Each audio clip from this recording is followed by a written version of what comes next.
আসসালামু আলাইকুম এভরিওয়ান, আশা করছি সবাই ভালো আছেন। আমরাও ভালো আছি আলহামদুলিল্লাহ। নতুন আরো একটা ব্লগে সবাইকে ওয়েলকাম করছি আমার চ্যানেলে। তো দেখতেই পাচ্ছেন যে আমি কাপড় চোপড় নিয়ে বসেছি, তো ব্যাগ গুছাবো। আর এগুলো হচ্ছে যে আপুটার কাছে বানাতে দিয়েছিলাম, দিয়ে গেল। তো ভাবলাম যে এগুলো আপনাদের সাথে একটু শেয়ার করি। আর টুকটাক করে ব্যাগটাও গুছিয়ে নিতে হবে, কারণ বাড়িতে যাব আমরা। তো এই থ্রি পিসটা আমি হচ্ছে বাড়িতে থাকা অবস্থায় নিয়েছিলাম আমার চাচাতো বোনের কাছ থেকে। তো আপনাদেরকে বলেছিলাম যে ওরা বিজনেস করে, ওই বিজনেসটা আমিও করতাম আমার বিয়ের আগে। তো বিয়ের পরে আমি আর ওইটা কন্টিনিউ করতে পারিনি, তো সেটা এখন ওরা করছে। তো এই থ্রি পিসটা আমি বাসায় পরার জন্য নিয়েছিলাম। খুব একটা বেশি দাম না, মানে খুবই কম প্রাইসের মধ্যে। তো এটা হচ্ছে ওড়না। ওড়নাটায় যে এই সাইডগুলো আমি এভাবে করে হচ্ছে ওভারলক করে নিই, মানে সুতা বের হলে আমার কাছে ভালো লাগে না, তো এইভাবে করে নিই। আমি অনেক দিন আসলে লালের মধ্যে কিছু পরি নাই, তো ভাবলাম যে লালের মধ্যে নেই। তো সালোয়ারটাতে আমি এভাবে করে লেস দিয়েছি, এটা হচ্ছে সালোয়ার। আর এই হচ্ছে জামাটা। জামাটা একদম মানে তেমন কিছুই না, এই হাতে একটু লেস দিয়েছি এখানে আর এই নিচের দিকে, আর তেমন কোনো কাজ নেই। আর গলাটা আমি আসলে কখনো বলে দেই না কিভাবে দিতে হবে, তো যে আপুটার কাছে বানাই তার ইচ্ছা মতো সে দেয়। এটাতে কেমন দিয়েছে, এটাতে হচ্ছে গোল গোল টাইপের গলা দিয়েছে। আর এই জামাটা ঠিক করতে দিয়েছিলাম, কারণ এইগুলো আমি যখন বানিয়েছিলাম ওই সময় মানে আমি তো তখন অনেক ঢিলে ঢালা জামা কাপড় পরতাম, তো এখন তো সেগুলো আর হবে না।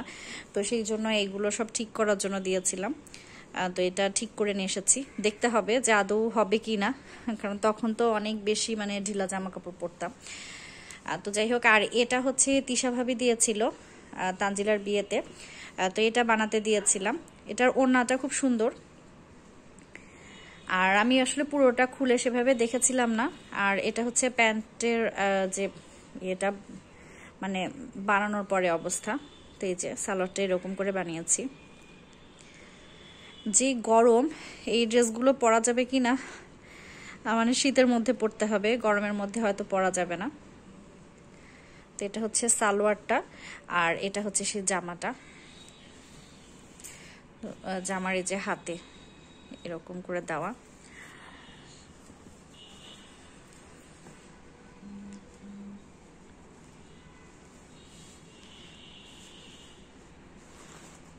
এই যে গলাটা আসলে ভালোভাবে হয়তো দেখাতে পাচ্ছি না, তো যাই হোক। আর এই যে জামার নিচেও এরকম করে দেওয়া আছে। তো ঠিক আছে, এখন হচ্ছে ইফতার বানাবো, রান্নাঘরে যাই আর রান্না বান্নাও শুরু করি, কারণ এখন দুই বাচ্চাই ঘুম। তো আমার হাতে যে কাজগুলো আছে এগুলো শেষ করে নেই, তারপর আবার ইফতার বানাতে হবে। তো আপাতত এখন ক্যামেরাটা অফ করছি, তারপরে আবারও অন করব।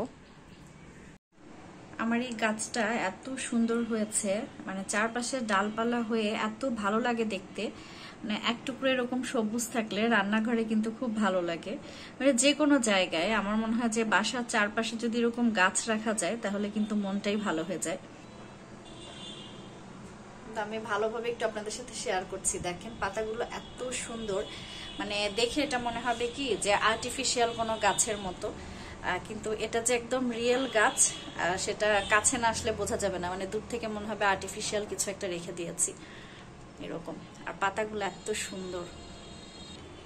আচ্ছা, রান্নার আগে আমি চুলাটাকে একটু পরিষ্কার করে নিলাম, তো ভাবলাম যে আপনাদের সাথে একটু শেয়ার করি। কিছু আপুর মানে কয়েকটা আপুর, দুই একটা আপুর হচ্ছে একটু প্রবলেম ছিল আমার চুলা নিয়ে, তাদের কথা যে আমি চুলাটা কেন পরিষ্কার করি না। তো আপুদের উদ্দেশ্যে বলছি যে আমি আরো কাছ থেকে দেখাচ্ছি আপনাদেরকে। দেখেন আমি কিন্তু এইগুলো সব পরিষ্কার করেছি, যে দেখেন আমি হাত দিয়ে দেখাচ্ছি। কিন্তু এই যে যে কালো অংশগুলো এইগুলো একেবারে মানে এটার যে একটা গ্লেজি একটা ভাব থাকে না, যে নিকেলটা থাকে, সেটা একদম উঠে গেছে। মানে এই চুলাটা অনেক পুরনো, তো আমার নতুন চুলা কেনা হয়নি। তো আবারও বলছি, এই কথাটা এর আগেও বলেছি, এই যে দেখেন এগুলো কিন্তু সব উঠে গেছে। আর পরিষ্কার করার পরে এই যে যতটুকু চকচকে ভাব আনা সম্ভব ততটুকু এনেছি, কিন্তু এগুলো সব রং উঠে গেছে। মানে রং বলতে যে উপরে যে গ্লেজি ভাবটা সেটা চলে গেছে। তো এটা ঠিক হবে না, এটা মানে বাতিল করতে হবে, তাছাড়া আর কোনো উপায় নেই। দেখেন এই যে এই অংশগুলা তো এগুলো আমি যতই মানে ঘষাঘষি করে এগুলো পরিষ্কার করি না কেন কোনো লাভ হবে না, কারণ এগুলো সবই জং ধরে গেছে। আর এগুলো আমি অনেক বেশি মানে তারের যে মাজনিগুলো থাকে না সেগুলো দিয়ে অনেক জোরে জোরে ঘষে দেখেছি, এইগুলো জায়গা একদম পুরো জং ধরে গিয়েছিল, তো সেই জায়গাগুলো উঠে গেছে, যার কারণে এগুলো এরকম কালো কালো ভাব। মানে এগুলো অপরিষ্কারের জন্য না। তো যাদের বোঝার তারা বুঝবেন, আর যারা বুঝবে না তাদেরকে হাজার বললেও বুঝবে না। তো যাই হোক, আর সংসারের জিনিসের প্রতি না একটা অন্যরকম মায়া থাকে, এটা যতই দেখতে খারাপ লাগুক আমার কাছে কিন্তু অনেক মায়ার একটা জিনিস। তো এই জন্য আমি আসলে এটা বাতিল করতে পারছি না, তারপরেও করব, কিন্তু সময় লাগবে আমার এটা বাতিল করতে। তো ঠিক আছে, চলুন এখন রান্না বান্নায় যাওয়া যাক। আজকে কয়েকটা দিন হলো প্রচণ্ড গরম, কিন্তু বাতাস আছে, মানে কেমন একটা জানি বাতাস হয়, কিন্তু বাতাসটা সেরকম ঠান্ডা না, মানে প্রচণ্ড গরম বাতাস। আর এদিকে হচ্ছে রুমাইসা ঘুম, রাদিয়াও ঘুম, আর তার সাথে হচ্ছে আমি ইফতার বানাতে এসেছি। আর ইফতার বানাতে এসে মানে প্রচণ্ড গরম লাগছে, মানে রান্নাঘরে তো প্রচুর রোদ, একেবারে থাকা যায় না, দেখা যায় যে খুবই কষ্ট হয়। তো আজকে এই হচ্ছে আমাদের ইফতার।